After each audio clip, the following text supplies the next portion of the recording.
नमस्कार, आप देख रहे हैं भारत न्यूज। एआईएमआईएम प्रमुख असदुद्दीन ओवैसी इन दिनों काफी चर्चा में हैं। भाजपा के साथ उनका 36 का आंकड़ा जग जाहिर है, फिर भी विपक्षी पार्टियों के नेता उन्हें भाजपा की बी टीम बताकर आरोप लगाते हैं।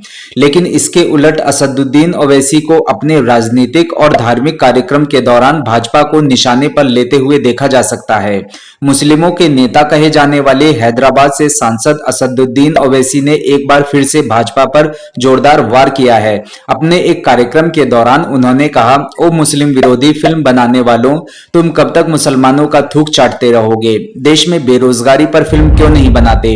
आइए देखते हैं ओवैसी ने किस प्रकार मुसलमानों का मसीहा बनते हुए भाजपा और भाजपा के कहे जाने वाले तथाकथित समर्थकों पर हमला बोला। 10 साल में आप देख रहे हैं कि बीजेपी को जब से सत्ता मिली, भारत के 17 करोड़ गयूर मुसलमानों को बदनाम करने के लिए लव जिहाद के नाम पर झूठी पिक्चर बनाई जाती है। कभी ये पिक्चर बना दी गई, कभी कश्मीर फाइल बना दी गई, तो कभी केरला की लव जिहाद पर एक कहानी बना दी गई, तो कभी पिक्चर बना दी गई कि बच्चे ज्यादा पैदा करते हैं।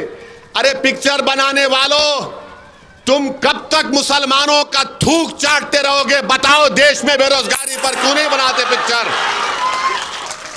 अरे मुसलमानों का तलवों को चाटने वालों, बताओ भारत में बेरोजगारी कितनी है? बनाओ ना पिक्चर। उस पर नहीं बनाएंगे, क्योंकि बनाएंगे तो इनके बाप मोदी नाराज हो जाएंगे। मगर तुम पिक्चर बनाने से तुम कुछ नहीं कर सकोगे। तुम कुछ बदनाम करने की कोशिश कर रहे, नहीं कर पाओगे। जो दीन सच होता है, हक है, वो हक रहेगा इंशाअल्लाह ताला। मगर ये सबको सब मौका मिल रहा है क्योंकि बीजेपी सत्ता में है। मैं आपको तारीख में लेके जाना चाहता हूं। 1930 हिटलर का जमाना है, जर्मनी है, और जर्मनी में भी हिटलर भी ऐसा ही करता था। पिक्चर बनाता था, बदनाम करता था यहूदियों को। कभी उनको कहते थे कि इनको जर्मनी से मोहब्बत नहीं, कभी इनके खाने को निशाना बनाया जाता था। और उसके बाद क्या हुआ? 60 लाख यहूदियों को हिटलर ने गैस के चेंबर में डालकर उनको मरवा दिया। मेरे भाई, होश में आओ, दोस्त को पहचानो। दुश्मन तो अपने अज़ाइम को खुलकर बयान कर रहा है। अगर आज आप इस फर्क को महसूस नहीं करेंगे तो याद रखो, ये जो मासूम बच्चे 12 और 14 साल के हैं, वो कल तुमसे पूछेंगे कि बताओ अब्बू, जब हमारे बर्बादी के पूरे मंसूबे बनाए जा रहे थे, आपने उन मंसूबों को कैसे नहीं रोक पाए? क्या जवाब होगा तुम्हारे पास? क्या जवाब होगा तुम्हारे पास? सोच लो। हम तो कोशिश करते हैं, करते रहेंगे। हमारा मकसद एक ही है कि भारत की राजनीति हो, बिहार की राजनीति हो। जब यहां पर हर समुदाय का एक लीडर है, तो बताओ मुस्लिम अल्पसंख्यक समाज का कौन नेता है? तुम कब तक तेजस्वी को, लालू को, नीतीश को अपना नेता बनाते रहोगे? तुम कब तक इनको मोटा करते रहोगे? तुम कब तक झोली भर भर कर उनको वोट देकर हमारे अरमानों पर, हमारे लाशों पर उनके सियासी महल को तुम कब तक तामीर करवाते? आपने देखा किस प्रकार ओवैसी ने बताया कि भारत में मुसलमानों का प्रतिनिधित्व करने वाले नेताओं का अभाव है और वक्त की जरूरत है कि मुस्लिम कौम का भी एक नेता ऐसा होना चाहिए जो मुसलमानों के हक की आवाज को बुलंद कर सके। असदुद्दीन ओवैसी ने बिहार के राजद के अध्यक्ष तेजस्वी यादव पर भी जमकर हमला बोला। उन्होंने कहा कि जब 100 साल पुराना मदरसा अजीजिया जला दिया गया, तब तेजस्वी यादव उप मुख्यमंत्री थे। अगर उन्हें मुसलमानों के हक की फिक्र होती तो मदरसे में जाते और मुआयना करते, लेकिन वे नहीं गए। 7 साल के रिजवान को 7 दिन तक के लिए जेल में डाला गया। तब उप मुख्यमंत्री तेजस्वी यादव कहां थे? उन्होंने क्या किया? आइए देखते हैं ओवैसी ने किस प्रकार तेजस्वी यादव को आड़े हाथों लिया। मैं आपसे कह रहा हूं, ये सिर्फ आपका वोट हासिल करना चाहते हैं। ये आपको सम्मान नहीं देंगे, ये आपको आपका जायज मुकाम नहीं देंगे। ये सिर्फ वोट हासिल करते जाएंगे, बीजेपी का डर दिखाएंगे, मोदी की बात करेंगे। अरे सबसे ज्यादा नुकसान अगर बीजेपी के 10 साल में किसी को हुआ क्या लालू जी और तेजस्वी का घर तोड़ा गया बुलडोजर से? बोलो आप। बुलडोजर तो मेरे घर पर चला।